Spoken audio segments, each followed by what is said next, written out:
Hello, this is ST589, Fundamentals of Information Technology. Welcome to Lecture 17. Today we're going to talk about the Internet and the World Wide Web. Two very distinct things. They're not the same thing, although a lot of people think they're the same thing. They are not. The Internet is the network or the infrastructure which allows us to do a lot of things, one of which is the World Wide Web. So we're going to talk a little bit about that today and a couple other things. The major topics we're going to cover are these. How to access and connect to the Internet. We're going to talk about how you get to the Internet. Why is it that you have to pay for it? For instance, if nobody owns it, why do you have to pay? We're going to talk about how pages, web pages, again, now we're talking about the web, not the Internet. How web pages are displayed, where they're stored, how you access them, all of those things. Types of websites. We're going to look at a generic discussion of the web in general. One of the things I think is important that people don't think about is judging the value of the information you get off the World Wide Web. We just assume, a lot of people, assume that what we find there is correct and move on. Well, maybe we can take a look at some of the ways to think about that. Web publishing, that's the idea of putting something out on the web for people to look at. And we're going to look at e-commerce a little bit. And over here, we've got a list of a lot of the things we use the Internet for. Just to make the point, the web is one of those. But here's a lot of other things we use the Internet for that are not the web. And then we're going to talk about, for a second, about a concept called Netiquette, which is how you should treat people and each other on the Internet. Services on the Internet, we'll talk a little bit about that, but as we move along. So where did the Internet start? It was started by a group called DARPA, Defense Agency Research Program Agency, and they developed it for a specific reason. That reason was, in the event of a nuclear war, when a nuclear bomb goes off, there's a thing called an electromagnetic pulse, EMP. And when the EMP goes off, everything in that area, electronic, is fried and stops working. That from cars to electronic watches, calculators, phones, everything stops working. The Department of Defense distributed communication centers around the U.S., but somebody asked the question, well, if we have an electromagnetic pulse and only have one connection to all the other sites, we're in trouble. So somebody suggested, let's invent a network that's smart enough, if it can't find a connection on this route, it'll go find another one and keep trying till it gets through to the other end. That's when the Internet was developed. The idea was that you could knock out one of the legs of our Internet continental communication system, but we could still communicate with each other. So that's when it was developed, and very few people were using it, obviously, since it was a Defense Department project. It says here that the goal was to allow scientists at different locations to share information. Well, that is not the case, actually. It was for defense purposes. That's incorrect. The web was developed for that reason, but not the Internet. 1969, when the web got started, so it's been about 40 years is all. May seem like a lot of time to some of you, but in the scope of technological advances, that's not very many years. To go from nothing, essentially, to where we are now with the Internet, where we have the folks that were protesting the election in Iran, communicating to people via a little device about this big, their phone, with the rest of the world, and the government trying to shut them down and can't. That's how far we've come. Free, the Internet, as the government developed it with taxpayer money, just like we talked about GPS last time is free. So the Internet's free to folks, but it has to have some administration and it has to have some control, so everybody can't be a server on the Internet. Only some people can actually tie into the backbone of the Internet. And we'll talk a little bit about that in a minute. All right, so it says that final goal over here, function if part of the network were disabled. That's really where we are. Here's a brief history. 1969, there was 4 hosts. A host is a computer that connects to the backbone of the internet and allows other folks to access the internet. So when you access the internet from your home, you're accessing through someone else's host.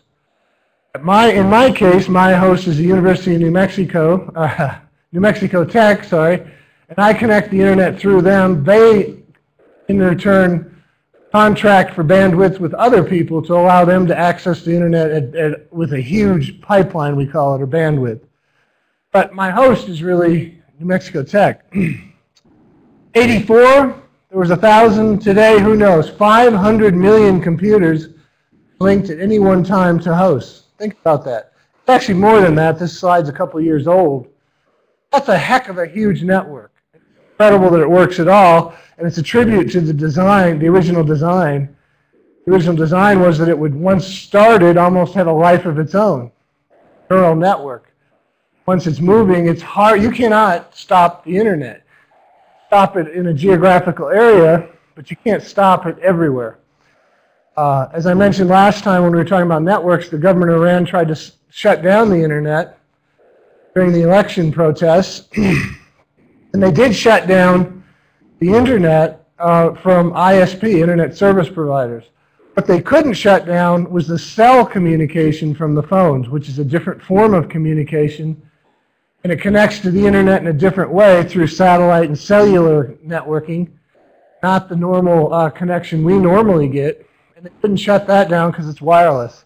So it's grown beyond the capability of people to block. Who controls the internet? No one, of course. Everyone, no one, however you want to say that. No one, the government doesn't control it, people don't control it. It's kind of an entity unto itself. Let's talk for a minute about the structure here.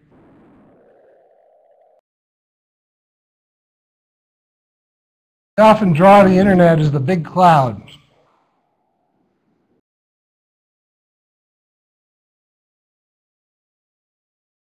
And as I stand at my house, my computer, I want to get on the internet. So I have to contract with somebody. In my case, Comcast, who runs a cable to my house. And it's a physical cable in the case of Comcast. And it connects to my computer.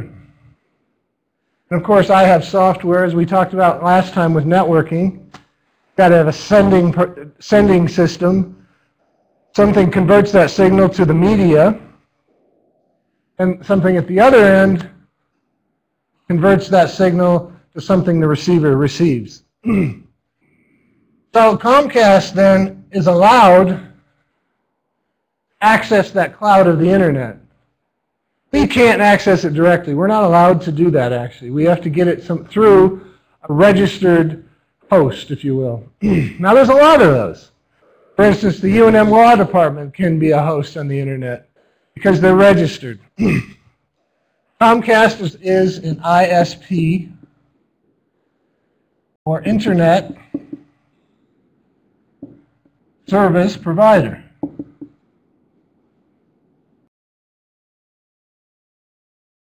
So they give you your service, and they're registered, and they pay a yearly fee to be registered.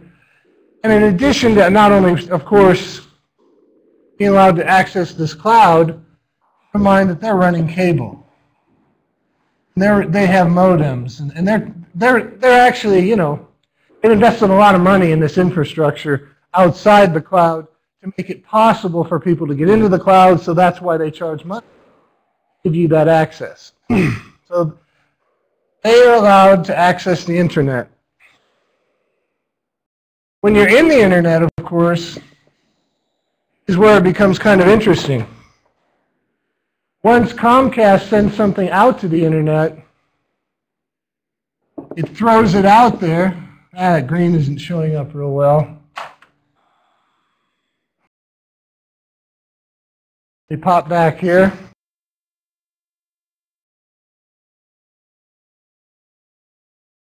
Okay.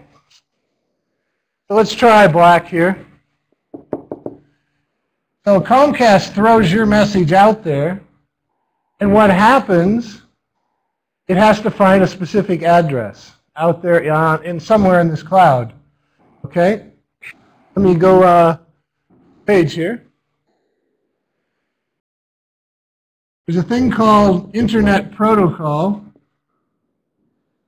or as we all know it, IP. And every computer on the Internet has an IP address. That includes the computer I'm working on here. That includes your computer at home. Every computer, mentioned earlier, over 500 million computers, each one of those has to have a unique IP address while it's communicating to the cloud. Right? You might see an IP address like this one.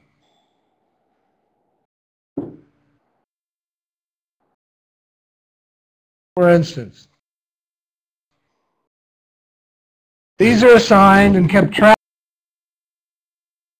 of by an organization. And ISPs, or Comcast in this case, pays money for every IP they have. Okay? They lend you that IP while you connect to the Internet through their system. So do you think if they have 5,000 people, however many it is, or whatever it is in Albuquerque, it's probably 20,000 people connected on the Internet through Comcast. They don't have 20,000 IPs. They have less than that because all 20,000 people won't be on at the same time. So they lend you an IP while you're connected to the Internet. When you log off the Internet, you lose that IP and you get a new one next time you come in. That's how that works. Now our servers down at New Mexico Tech, the one supplying your connection to the class, the recordings and so forth, has a static IP that never changes. If it changed, it'd be very difficult for you to find us. Okay? Nobody's looking for the computer at my house. So I can share an IP with Comcast. Whatever they give me is fine with me because nobody's searching for me, and it gives me a little security, actually. Every time I log in, I get a different IP. In the case of servers, like ours at New Mexico Tech, we get an IP assigned to us by our information systems department. In this case, they actually take care of all that for us, manage the external connection to the Internet. But they give us an IP, and they manage it for us, but it's static. It never changes. And of course, by the way, this is, you can actually find out things from this. This is an IP that would be in New Mexico Tech, and you can tell that by the numbers. The actual computer within New Mexico Tech would be this last set of numbers here. And this is imaginary. I haven't given you anything away here. Another aspect of this is the domain name.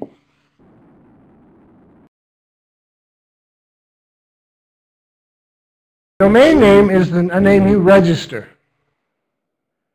And it doesn't cost much to register it. I use, I have a personal website, and I use a service called 1N1. There's also GoDaddy. There's a lot of them. Yahoo will register domain names. And the fee they pay is very low. It's just the idea that it has to be registered, so there's a little bit of administrative costs. A typical domain name on the web, www.yahoo.com. That's a domain name. This part of it specifies what kind of domain. Com actually stands for commercial. Ours at Tech is EDU, educational institution. That's what that stands for. And there's a whole lot of those. We'll look at those later. I think we have a slide on what all those mean. That's a domain name. But every domain name has to be registered. And when they're registered, they're assigned an IP address. No one else can use.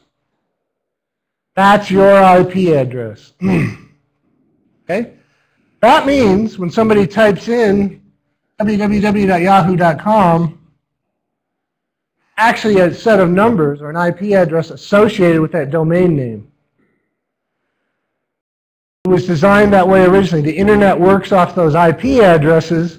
So when the web was developed, it was thought that, well, we can't use numbers. That's hard for people to remember.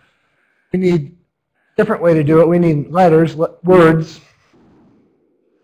So they were assigned and associated with an IP address.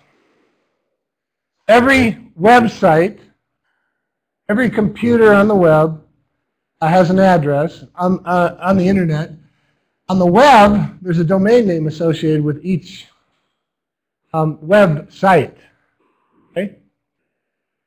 If you knew the IP address of Yahoo, and there is software when you're on the Yahoo website that'll tell you the IP address, you don't have to type www.yahoo.com. You can type in the IP address into your browser and it'll come up just the same as if you typed www.yahoo.com. Okay? So that's the association there. So given all that, we go back to our cloud.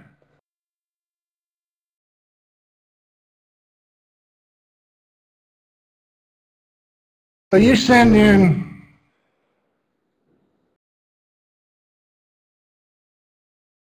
www.yahoo.com. By the way, the domain name, as we said. And it's associated with an IP address.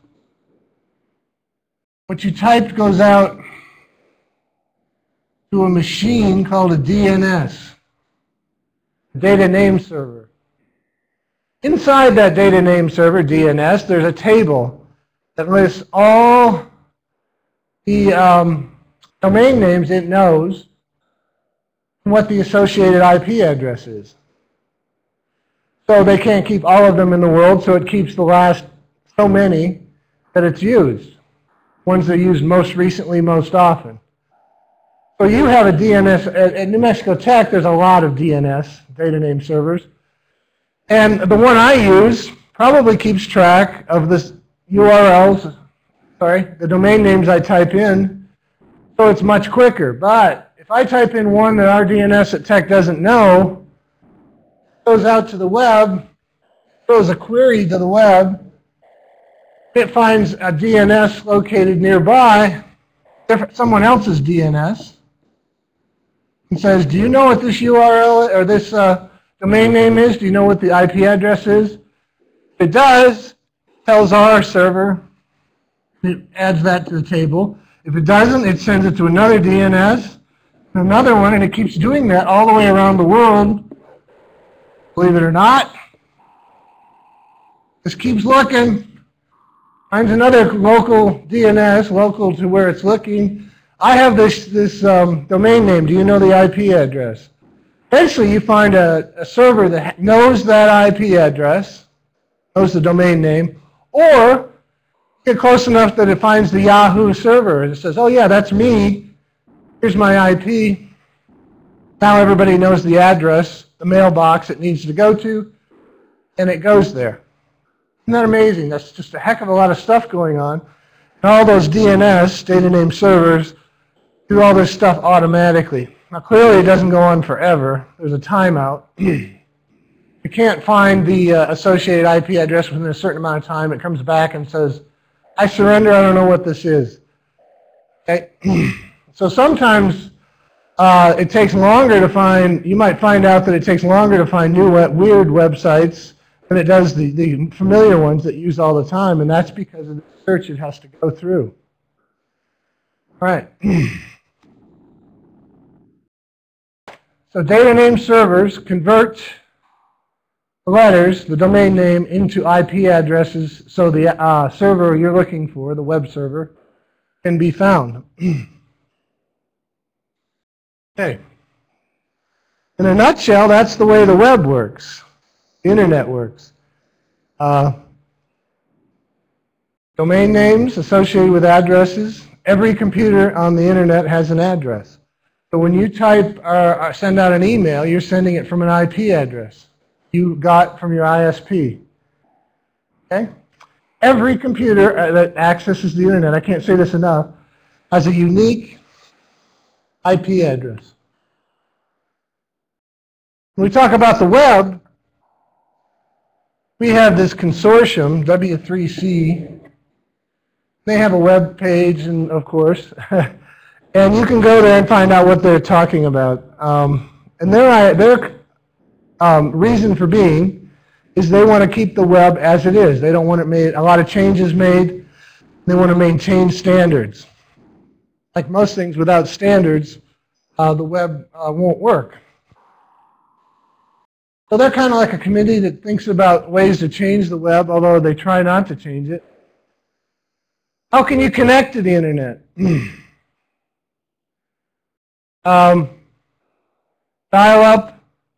Not many people do that anymore. That uses, as we talked about last time, plain old telephone system POTS to connect to the internet. We talked about modems converting digital signals to analog and back to digital at the other end and so forth. Very slow. Or the high-speed connection. We talked about all these last time.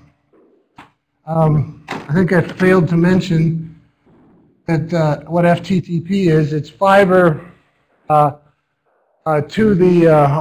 your home. I can't remember the acronym, but it's fiber optic cable all the way to your premises, wherever you are. That's the idea there. That's what FTTP is. Optics right to your premises. That's what the P is. I can't remember the two T's. But different ways to connect. We're all fairly familiar with those. Mentioned ISP, Internet Service Provider. OSP is a term you don't hear very often. Online Service Provider. And then wireless. Not sure why this textbook separates those out. So how does data travel the internet? And you can take a look at this diagram down here. There's different levels of ISPs, notice. You have a local one, and then there's the regional, national, so forth. So everything kind of gets concentrated as we move up the chain. As you move up the chain, the data name servers are bigger, and they know more, and it makes things work as we move along. One of the reasons people try hard to fight spam, might think it's just an annoyance in your mailbox, but what spam does, usually sent out in the middle of the night, as it floods the internet, and spam often just makes up mail addresses, randomly sends them out hoping to hit real ones, so they just make them up. If they send those out, data name servers look to find them like 5 times, then they go to another data name server. Well, if you send out 1 million emails, half of them aren't valid addresses, got the internet being involved with trying to find correct location for those emails time and time and time and time again around the world. It actually slows down the internet. It isn't just a nuisance in your mailbox, actually sucking up the bandwidth on the internet. Late at night sometimes you may notice there's a difference in connecting. So there's a real reason for worrying about that kind of thing. Here's a domain name. Google.com in this case. I don't think this is their IP address, but in theory it could be. As I said, if you know somebody's IP address, you can type it into your browser and it will go to that website. Over here on the right hand of this slide are the types of top-level domain. Here's the one we all know, .com. Some of the others you might be, we mentioned edu, here's gov. Military sites use those. You don't see org, you see org quite a bit, and net, you see that. The rest of those I haven't seen too often. I think biz I've seen a couple of times. But you get the idea. Those were developed so that we could differentiate from the domain name what kind of site we're going to. Now, UN a few years back decided that every country should have their own top-level domain name. And they assigned them to all the countries of the world. Some of the smaller countries that don't have a lot of income actually sold their domain name. There's one, Vanuatu.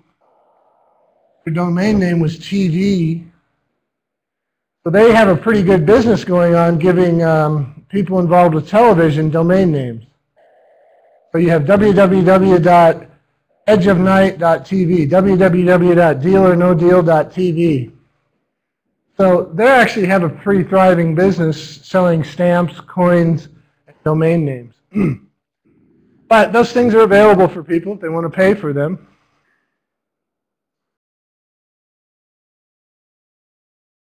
Now the web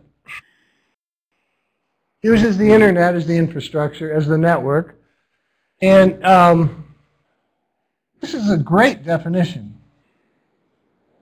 It's a collection of electronic documents. It's not a network. That's the internet. It's a collection of documents that happen to reside all over the world. Okay? So you can access documents anywhere. The originator of the web, people tend not to mention anymore, but I'm going to mention him. Still around. Tim Berners-Lee. He was working at a physics plant, at a physics research center in Switzerland. I think it was called CERN. Not mistaken. Oops. And those are abbreviations for French words. I don't remember exactly what they're for, but anyhow, he had more than one site. In other words, he had research centers scattered throughout Europe and Switzerland. And they all had databases that they accessed to look at the information that was compiled every day. Then they were supposed to get that information and digest it, put it together, and then talk about it. He got really tired of moving that data around. Very difficult. We did have something called the internet in those days, which means he had email and FTP and other things we'll talk about later, because those use the internet as well as the web.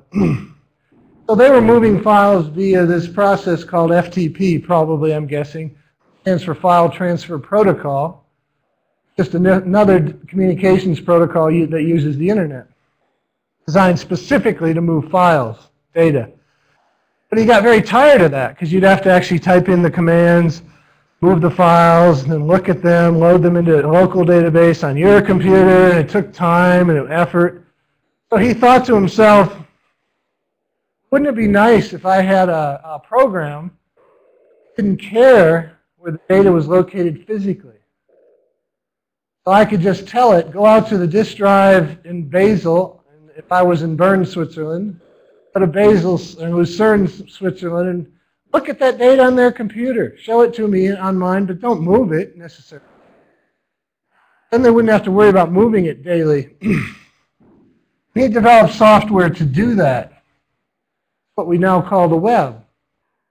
He developed it so all those physics research centers could talk to each other. Scientists could share their information. He developed a language called hypertext markup language, which allowed him to define where the data was and how it should be displayed. And of course, you need something to interpret that language. We now call that software that does that a browser. Now, he didn't go that far. Other people developed browsers later, but he developed the idea and the communications protocols. And he used the internet to do this. But he did develop HTML. Browsers came later. The first one was Netscape, first widely used one. And it was free. The internet was free. And so Tim Berners-Lee was able to share information now without moving it constantly. That was the birth of the World Wide Web we all know today. So what you have is a file or a document of some kind, and in order to communicate with the server that document is on, or the computer that document is on, We have a language called HTML. And that then allows us to access information on other computers. Each document we look at is called a web page. So we define a web page, HTML language, and when we go to a domain name, it pulls up something. The default for HTML for browsers, it looks for a file called index.html.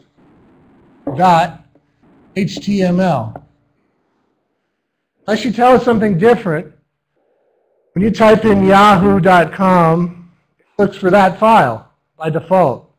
That file then builds everything you see when you log into Yahoo, or when the Yahoo website is displayed. So we have separate files. Each one is a web page. They can contain about anything, point to anything. And when we have a bunch of web pages, of course, we have a website. Yahoo is a website. Or take Amazon. You have one site, the home page. That's what this would be. Index.html file. That's the home page. Then you have all those other pages you go to depending on what you press. So that's the web. Each document is separate. Each page has a separate file. But within that page, you can link to other files with something called a hyperlink, which is one of those things when you click on it, there's an address there. And that address says, go to another place and display that web page for us. All right? And that's how the web works in a nutshell. The browser, as I mentioned earlier, is what allows you to view the web page. So the function of a browser is to interpret HTML, hypertext markup language. That's all the browser does. Right? Uses the protocol we talked about last time, but let me write it again here.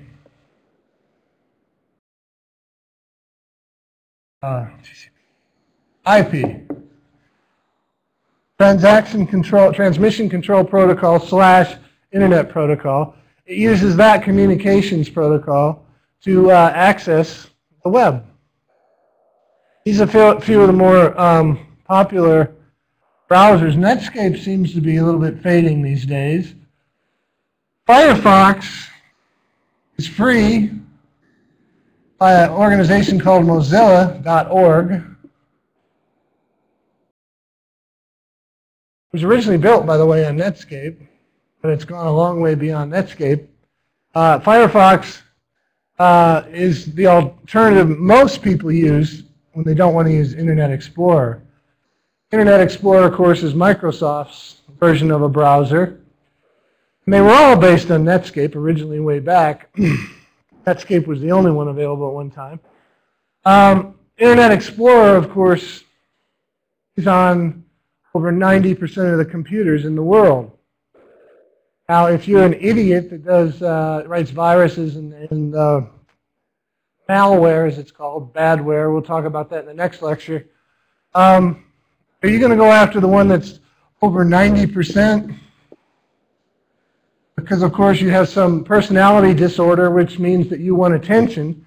If you want attention, you're going to go for over 90%. So these other browsers are valuable in the sense that there's not as much viruses or malware operating that affect these. So that's why a lot of people use Firefox, because all those viruses that affect Internet Explorer don't affect Firefox. So just get the picture here. It's a program, the browser, which accepts HTML as a source, as an input, and interprets the HTML and then displays a screen based on that, retrieves the documents it needs to retrieve, and so forth. So any program could do that. It's written differently, different code. So the virus that works on Internet Explorer won't work on Firefox because it's a different program. It's reading the same stuff, but it's doing it with a different program, so the viruses don't work.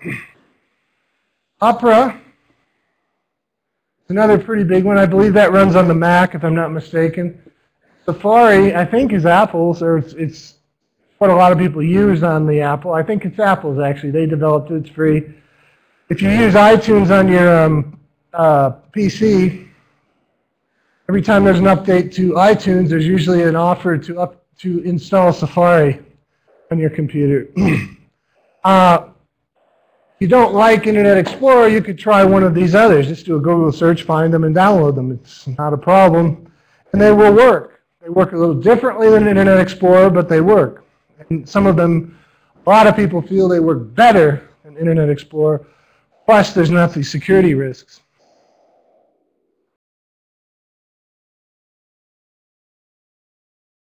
All right.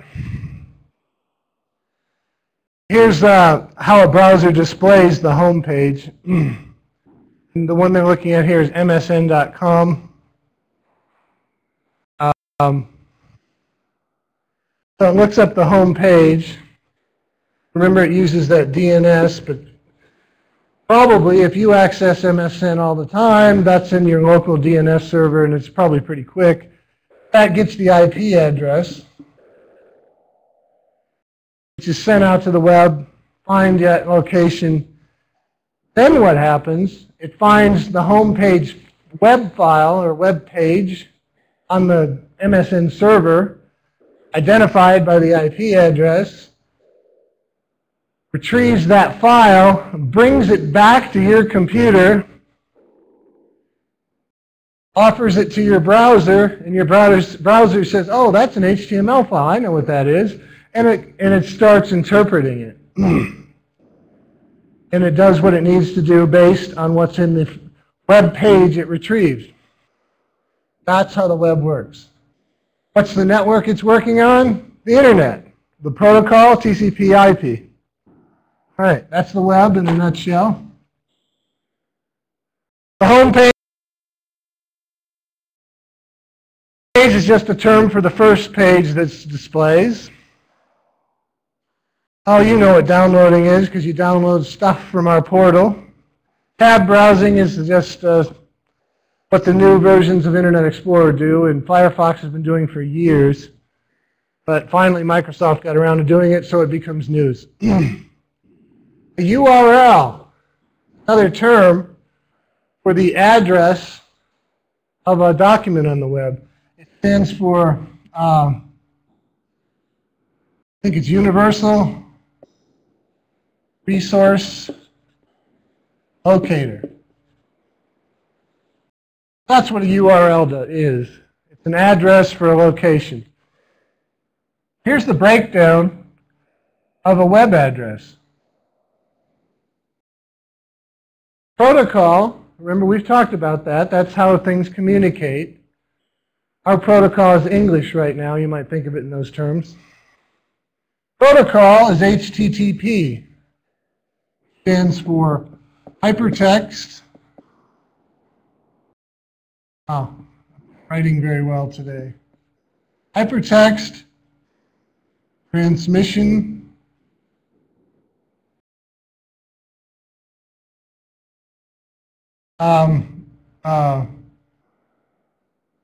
shoot, I just drew a blank. Protocol. I'm not sure what the second T is. Protocol.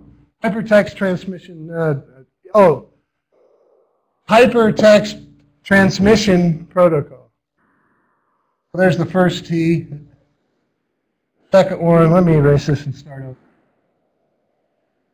Can't read it anyways. So H is hyper. Text. Transmission. Of course, the P is for protocol. Behind the scenes, it's using TCP/IP, but the initial protocol is here. The two slashes separate the protocol from the domain name. This is the U.S. Postal Service. www is really not needed much anymore. The browsers will put that in for you. If you type it, it's okay. So the domain is USPS.com. Remember, the domain name is registered, and every domain name has an IP address. The rest of this section, is a path, which means when you get to the USPS server, defined by the IP address, go to this directory. So on your computer, you have directories. You have My Documents. You have Windows. You have program files. Those are directories, as we've talked about. Well, on this device, this server, you find at this IP address, go to these file directories and find this specific file, welcome.htm. All files don't have HTML in them, but don't worry about that. That's the specific file they want you to access. If you don't type this in, their server it'll default to a certain file and it'll open it. Now, if you don't have a file called index on your web page, index.html, by the way, if you can get to that server, you can see a list of all the files on there. It's kind of a security hole in web communications. So all of this information, the directions and how to display that and how to access it was in this file right here, welcome.html. So the commands make it look like this are in that file. Let's see what happens if we go to that site, just for curiosity's sake. I'm going to do some tabbed browsing here. Long mouse.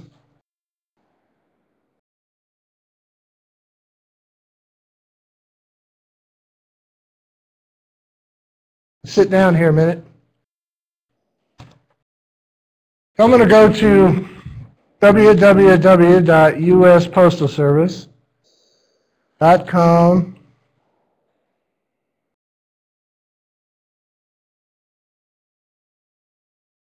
Right now it went to the DNS somewhere and found the IP address and went out and found it. Okay, there's the site. Let's up the top here, click on View, Source.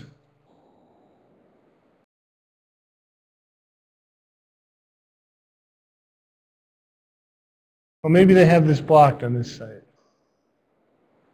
I bet they do. Yeah, I can't get at that. That's interesting. Let's try something else here.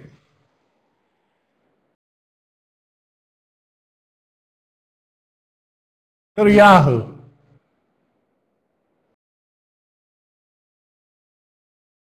View. Okay. What I did is clicked on View Source.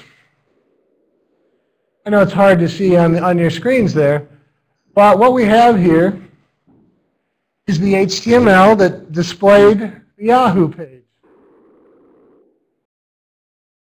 And notice here, got HTML.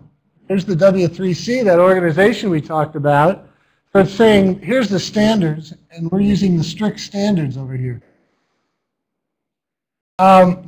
Here's a heading.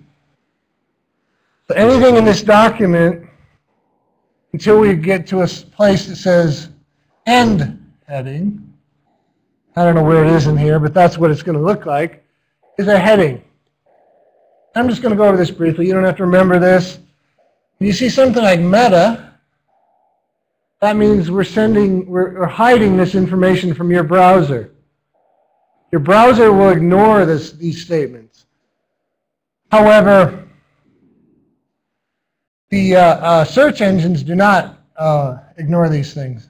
And then you can see there's a thing called JavaScript. We talked about that earlier. There's a screen width, host name, location, image. This is an image we want to see. It's hard to see what's going on here. This is such complex HTML. Oh, got to put the pen down.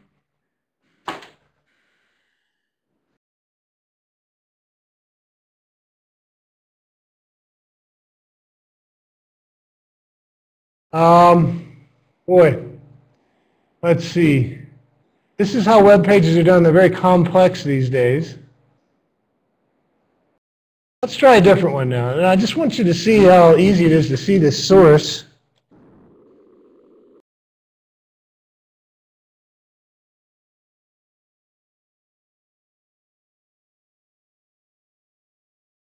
All right.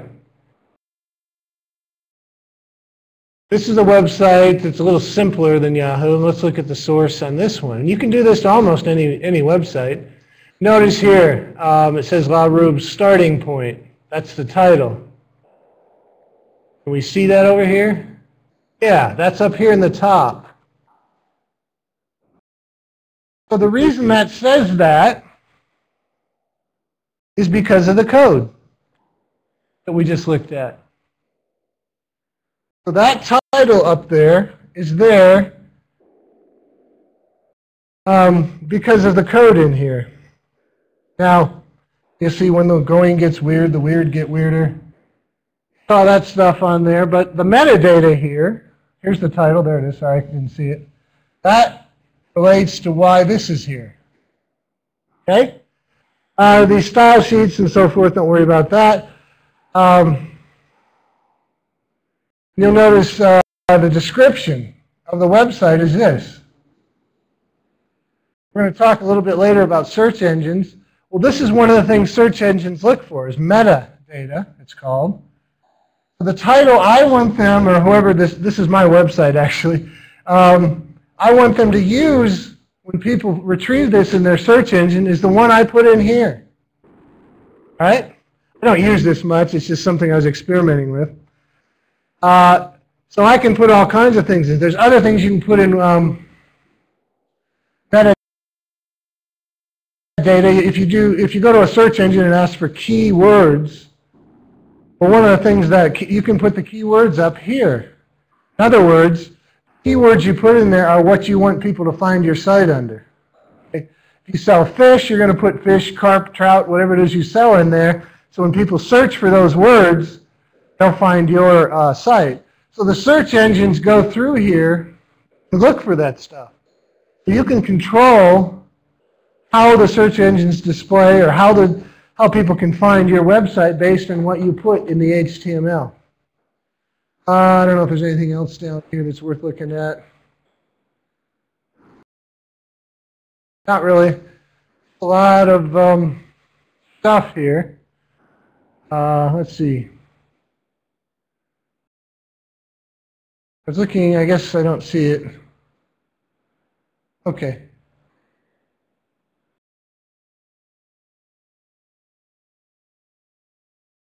I was looking for a link here. Here's one. Down at the bottom here. This is called a tag. Tag is an HTML command. href says this is going to be a link to another website. I need to move the camera here.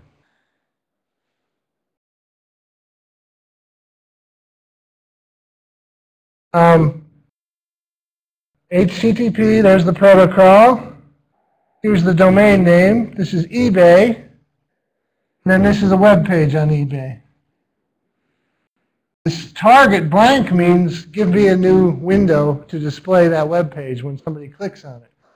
Okay? So that's just a brief run through on some HTML commands. So, right here it says eBay auctions. I put the pen down and click on it. It goes there. It gives me a new window to do that in. That's what that target equals blank means. Do it in a new window.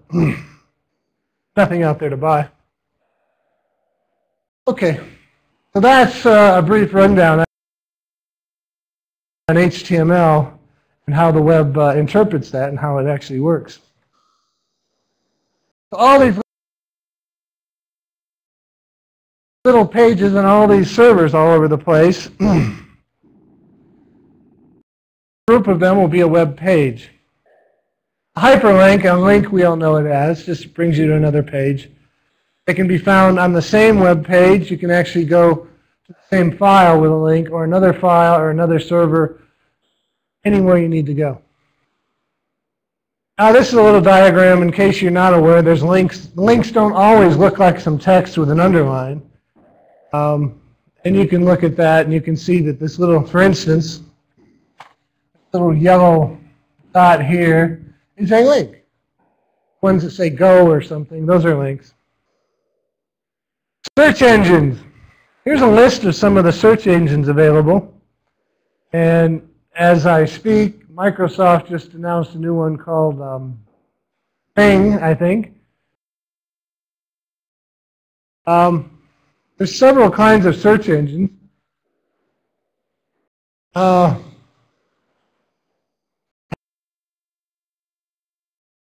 search engine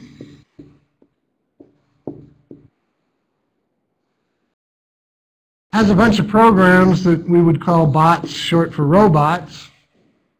These little programs are sent out on the web. And they have no destination in mind. They just creep around through the thread of the web looking for servers.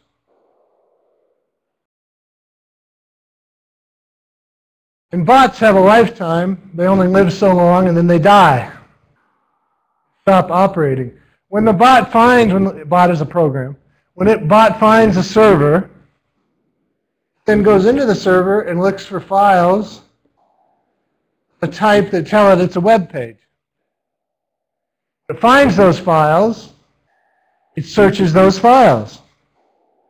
Inside those files, it looks for meta tags, and we talked about those. So you can have some say on how the search engine is going to list your site. It finds those meta tags, but it also searches the whole web page file. Finds and tries to define words that are repeated often. And sometimes you'll find sites that aren't as, I don't know how to say this, you'll find sites that are offensive, have a whole section somewhere in there, if you look closely, of repeated words like good words, like camping equipment or shoes or books. In fact, they're selling something awful. But the bots, of course, like most things on the computer, are dumb as dirt. If they see the word shoe repeated 1,000,000 times, they're going to say, well, this must be a shoe site. But in fact, it's a porn site or something like that. Now, they've gotten smarter over the years. The search engines don't fall for that anymore. They're smart enough to say, well, that's just the word shoe repeated a bunch of times. Is it actually anywhere inside the HTML code where it makes a difference? So they've gotten a little smarter about that, but it looks for keywords, then it tries to categorize.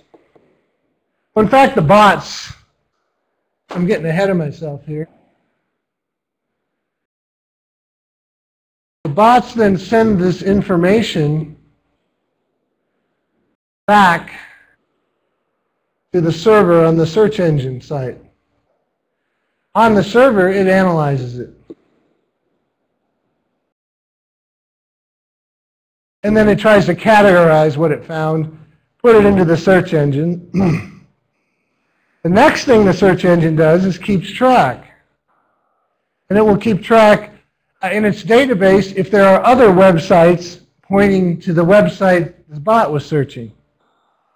Every time it finds a link to your site, it raises you up a level in the search. If somebody searches for your keywords, finds it, how does it then prioritize that? Well, does that by, are there other sites looking at your site? If so, you must be valuable.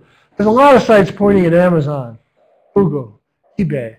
A lot of people do that. That's why Google got so good. They got all those other services. Other people pointed at their site, and they moved way up to the top in search engines. They have their own search engine, obviously, but they also will come up pretty easily.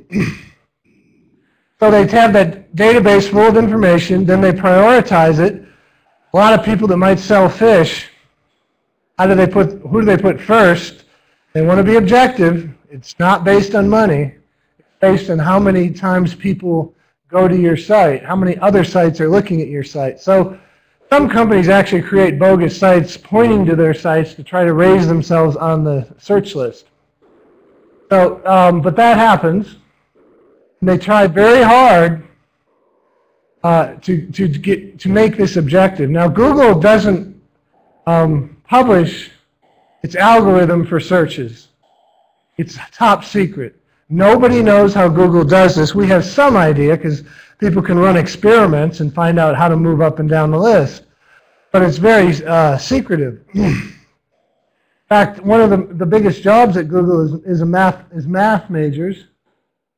They need people to do those kinds of things because of the algorithms in their search engine. So you type in keywords based on what the bot brought back. The search engine searches its database on its server, finds websites that match your key searches, and displays them to you. Then it keeps track of the ones people click on. And the ones people click on move up on the list.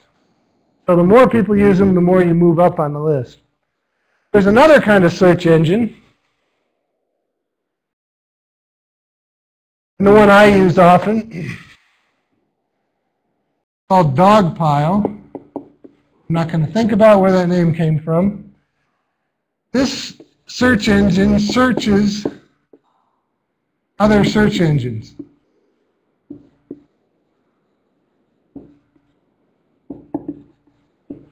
Or, put another way, it does meta searches. It searches searches.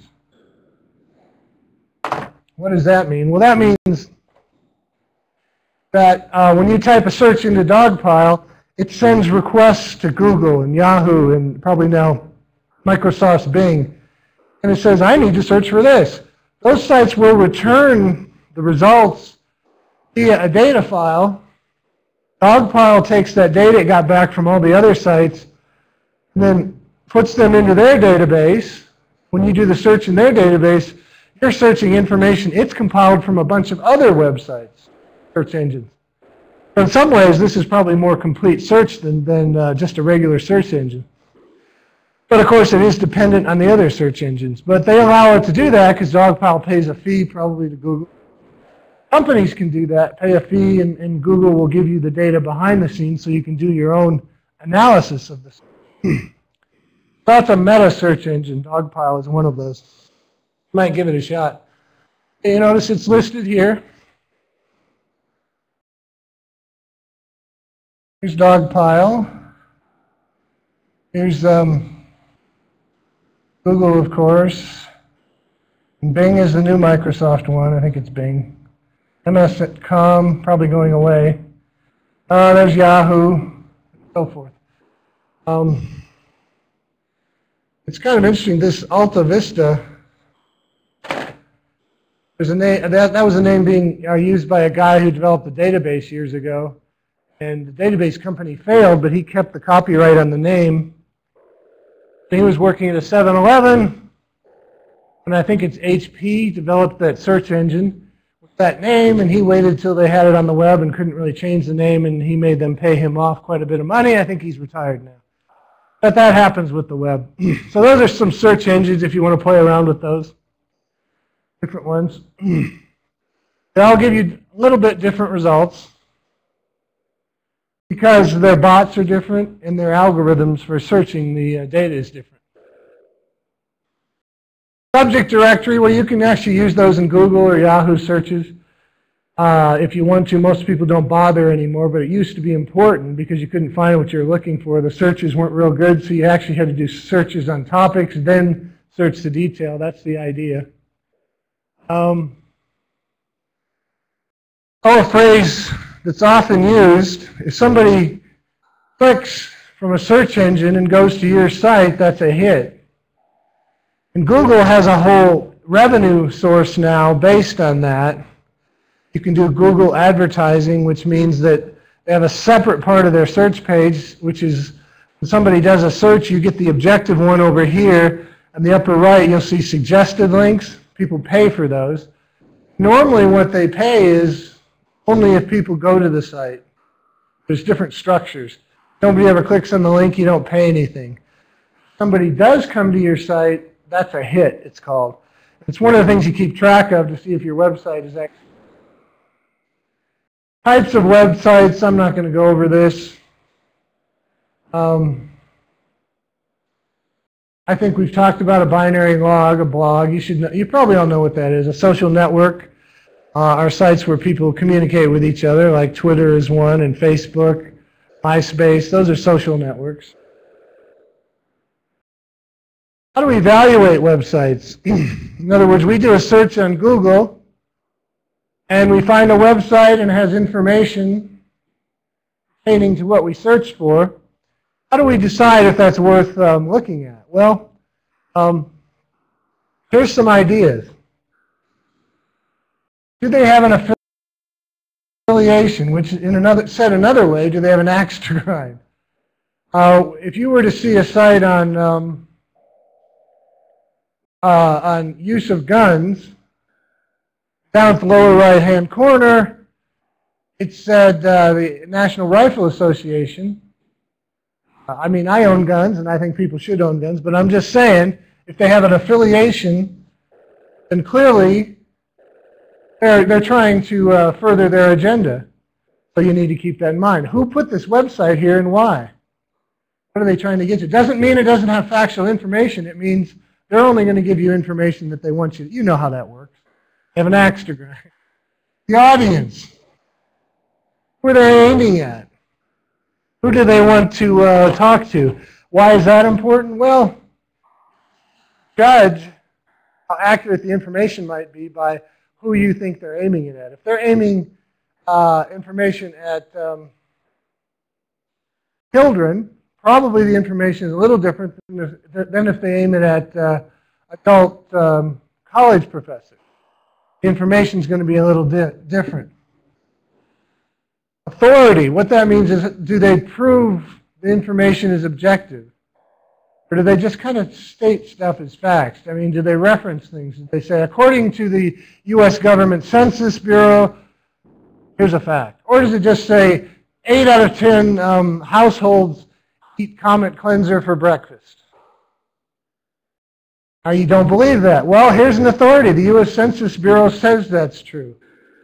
The idea is, of course, do they back up the information? They back it up. And, of course, obviously, you may find the facts you want, but what other content is on that web page?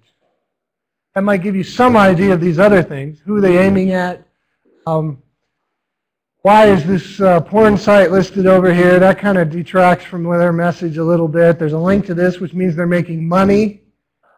Everybody that clicks on that link, they get paid for it. So if they're really objective, why are those links over there to adult sites? That's a little odd here. That jive with what they're trying to tell me. Currency, this has to do with how recently have they updated the information. The information is 2 years old. Number one, it's 2 years old, but number two, it probably means nobody's doing anything with that stuff. They trust the information. It's not updated, in other words. It's not recent information. Nobody is doing anything to the site. It's just a dead site that nobody killed yet. It hasn't been put to death yet, but it really isn't a live site, and you probably don't want to rely on it. So take a look at how current or how often they update the site. How recently they updated the site. Design, well, that can tell you a little bit about how professional they are, for one. Looks like a second grader did it. You got a problem with the facts. I hate to put it that way, but it's true. They don't seem professional. They're probably not professional, and they didn't research their content the whole. Or if the design is just a little too out of whack with the message they're trying to send, there's just something out of whack there. Mainly, what I look for is it professional or not? I don't care about the aesthetics so much. But do they care about what they're displaying it and how they're displaying it? You might think that's not important. Okay, but I think it says something about the accuracy of their information. It might. Objectivity, well, that's a hard one to tell. Based on all these other things, you can probably get a feel for that. I think you all know what multimedia is. I don't need to go into that. But of course, websites now do that. My grandkids go to the Disney site all the time. Works better on one of our computers at home than the other because one of them is really old. And what I wanted to talk about here is that as we move forward, websites are requiring that you have a better chip, more memory, and better video cards, better sound cards. old computers don't work as well as they used to with the websites. So as the content gets more rich, you have to keep up with that with the technology. A thumbnail, it's kind of out of place here, but when you have pictures, and if you have a website that's going to download pictures for you, like your family reunion or something, what you can do is just make a tiny little version of that file, put it on a website to show them what the pictures looks like, rather than put the huge picture on that. Because remember, you go to a website, that page gets moved to your computer, then displayed. Now, if we have 100 photos on that page, each of them is a 100 megabyte file on the server, you don't want to move 100 megabyte files just to display a web page. What we do is make a smaller version of it called a thumbnail. Web page can be displayed. You can look at the thumbnail and say, you know, I want to download that one. Then the 100 meg comes across just the one photo. That's what a thumbnail is for. Programs like Photoshop and so forth will do that for you. You can bring in a photo, just say I want a thumbnail, and it'll cut it down for you. Oh, animation. Well, in case you don't know, this slide will show you what an animation is. Appearance of motion. What we have here is a circle appears at different spots. When it's done showing you the spots, it'll show you them at a faster rate, and it looks like the ball's moving. That's an animation. You know what audio is? We know how that works on the web. MP3 is motion picture 3. Motion picture industry developed a lot of these formats for audio and visual video files. We're now into MP4. Video podcasts and video downloads now. That's the latest. But it's just a digital version of audio. Streaming audio. I do that a lot with a radio station in LA that I used to listen to when I lived there. PCRW. It's a station that gets in interviews with musicians and they perform live and so forth. Very good station, so I don't live there anymore, but I can listen to it on the web. Streaming means it's live, coming across as a continuous even flow. You got to have pretty good bandwidth to pull that off. I used to listen to it even when I lived in Japan. It's kind of interesting that I could listen to it and email the disc jockey. He would talk to me on air and say, well, I just got an email from Rob in Japan, and he wants me to play this, and it would just take about 40 seconds to a minute for that email to get over there. It was kind of interesting to see I could actually interact via the web. Video, we know what that is. The Moving Pictures Experts Group. That's where MPEG comes from. And that's a standard. Look at that video if you like. Virtual reality. Well, that's what you're seeing now in a lot of e-commerce sites, where you can actually drive a car, see how you like it. You can take a tour of the site. You can do a lot of different things, but the idea is to create reality. Not so much on the web, but the military is using this now for people that are going to Iraq, for instance. They'll train them with a virtual reality machine where they're kind of sitting in an armored vehicle driving the streets of Iraq. And the idea is they can learn the streets before they get there, so they get the feel of it. They find out the lay of the land, so to speak, before they even get off the plane there. Does it do 100%? Of course not. At least you have some frame of reference. In a sense, you could say video games are virtual reality. If any of you have ever seen people play World of Warcraft, which is a massively multi role-playing game on the web where there's millions of people playing simultaneously all around the world. As far as I know, it could be other dimensions and planets as well. World of Warcraft is an interesting world, and people will play little characters, so you can't see what they look like. They pretend they're different sexes sometimes. They have more than one character, but they all have personalities, and it comes through the virtual reality of World of Warcraft. I used to play one called EverQuest when I was in Japan to pass the time. That's a type of virtual reality, and we're talking about 3D. One of the things we were thinking about doing on the grocery shopping website was an experience where you could shop the store with a basket, the online grocery store. But we kind of didn't do it. It was too expensive, and we didn't think it helped much. Have all that over. Plugins. Your browser has things called plugins, and what that is a sub-program, or a program actually, that gets loaded onto your computer that's accessible by your browser. So, when somebody displays a PDF file, for instance, you need Acrobat Reader to read it.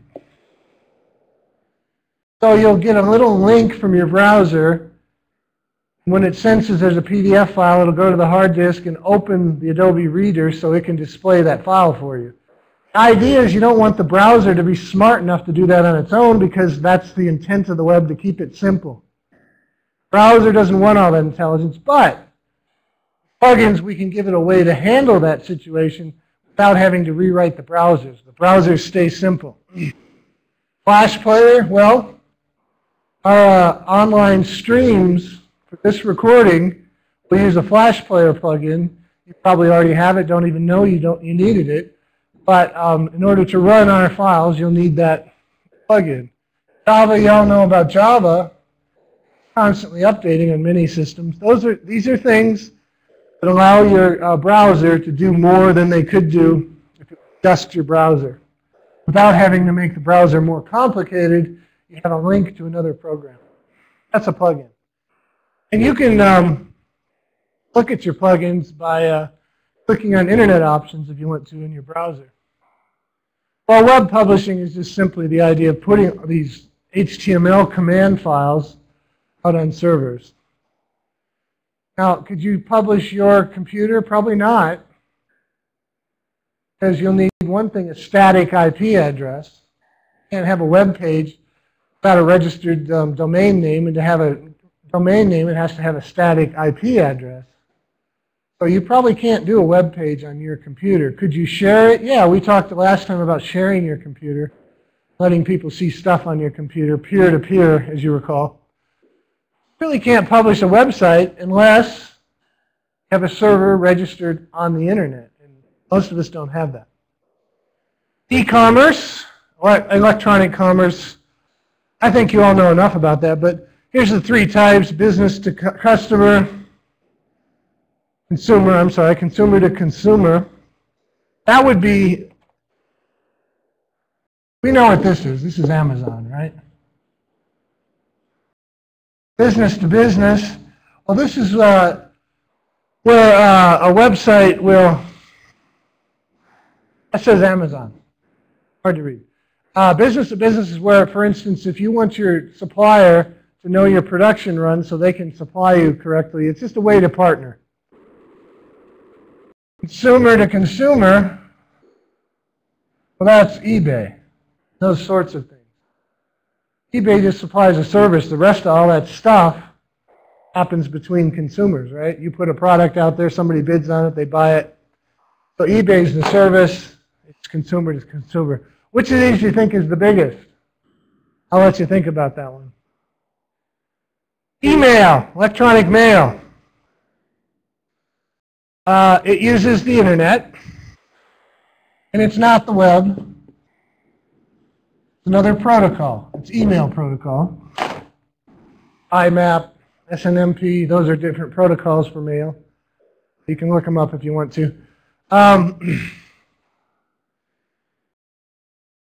This was invented as one of the first things to use the internet, of course, was email, because to communicate was a high priority in those days. Now, just before he died a couple years ago, the guy that invented the email protocol, and it's very simple. It's incredibly simple. It works so well. He said the one thing he wished he had invented or added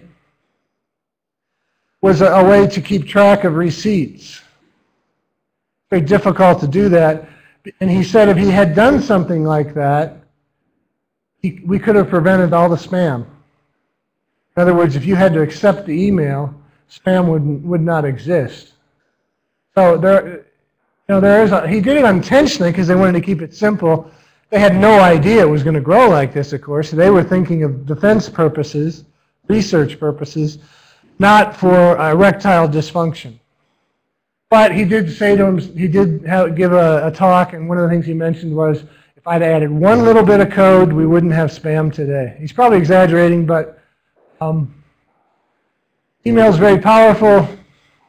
The key, of course, to spam is never respond to it, and it'll bother you. I don't need to go into this. You know how to do email. An email address, now that you know what a domain name is a username at, that's the at symbol, a domain name. So whenever you register a domain name, you can also register email addresses. I have them on my website, laurub.com. I don't use them, but I could have email addresses there.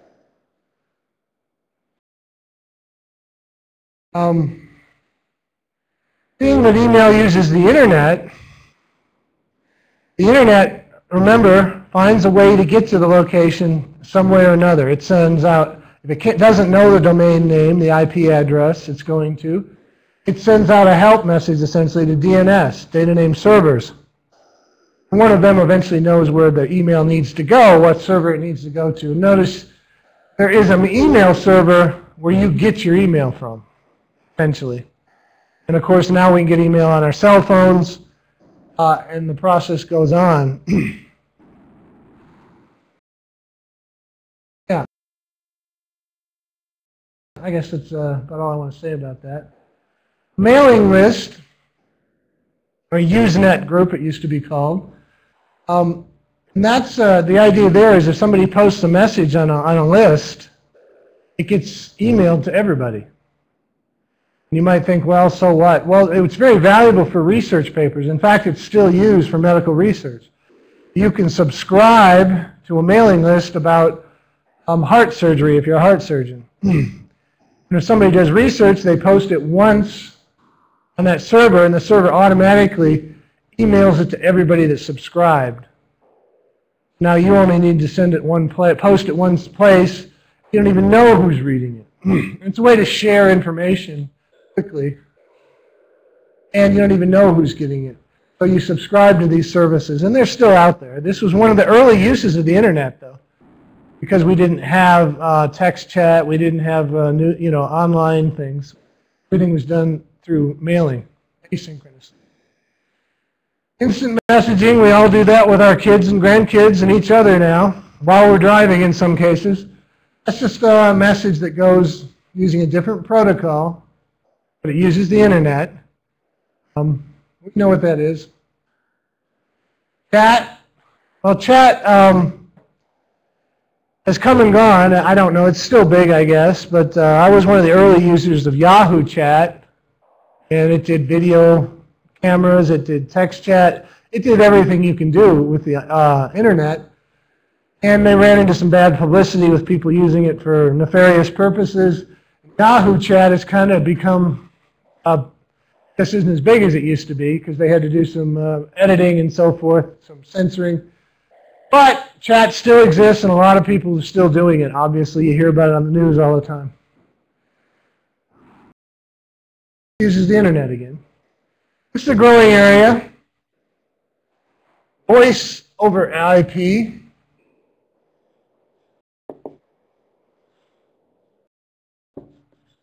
Internet protocol. The idea here is, why do I need my phone company any longer? I'll have a device that converts as I talk into my phone. It looks like a phone. I talk into it, converts my voice to digits. Let's use the internet to send that signal. Heck with the phone company. And of course, at the other end, we have to have a device that interprets those digits and converts them back to analog. We have to have one of those devices at wherever that phone call needs to go, because ultimately, to get that device at the other end, they have to either have a digital phone or you have to link into the phone system. So there are some complications here, but VoIP is a good way to go. In fact, Adobe Connect, the software we're using for this class, uses voice over IP to send the audio. We also use IP to send the video. Everything goes over IP for the software we use. VoIP is a growing area. You'll see ads on TV for this. There's one of them that plugs into your USB port in your computer. All of a sudden, you can talk using the internet. And the phone companies are very worried about it. Here's a picture. You can see there's a telephone adapter, which means you can use your old phones. And there's a cable or a modem. Here's the cloud of the internet. Phone companies are very nervous about this because all those wires they ran may be obsolete very soon. In fact, some people say they are obsolete. I know people that have given up their home phone service, use their cell phone and the internet. File transfer protocol was one of the first things the internet was used for. It's not the web. You could move files, and it was just a protocol that worked really well. News groups. This is like a bulletin board, I would call it. Discussion group. You go in there and see what other people have posted, and then you can respond. Some of our classes use these, some don't. This class, I'm trying to use one. We'll see how it goes. Netiquette. That's just how do you treat people. There's something about being anonymous that brings out the worst in some people, best in others. But we've heard the stories about people bullying each other and so forth on the web. It seems odd that you can do that, but I guess people are so involved, their persona in the online realm, take all those comments personally. Myself, when I do get on and use the internet chat and so forth, really don't take anything that happens there very personally, but I'm different than other people. People that grew up with it, it is more real to them than it is to me. So what happens on the internet, it does affect people. There are things that happen that surprise me. To me, it's like getting a crank phone call on my phone. Okay, whatever, and you hang it up and move on, but it's not real to me. But to other people, it is. Big part of their social life. Whether you like it or not, whether you think it makes sense or not, it's part of our social fabric now. It's not going to go away. We need to deal with it. Okay, that's a quick run through. Very fast. It's a lot of material. If you read the chapter, it'll fill in some holes. Look for a conference to respond to and ask questions in as well. All right, I think that's all for now. I'm not going to assign anything specific, but look for an assignment maybe in the classroom concerning, it'll be a simple one, concerning a web page. All right? Thanks, and I'll see you next time. We'll talk about ethics and security and privacy, some of the issues we brought up today.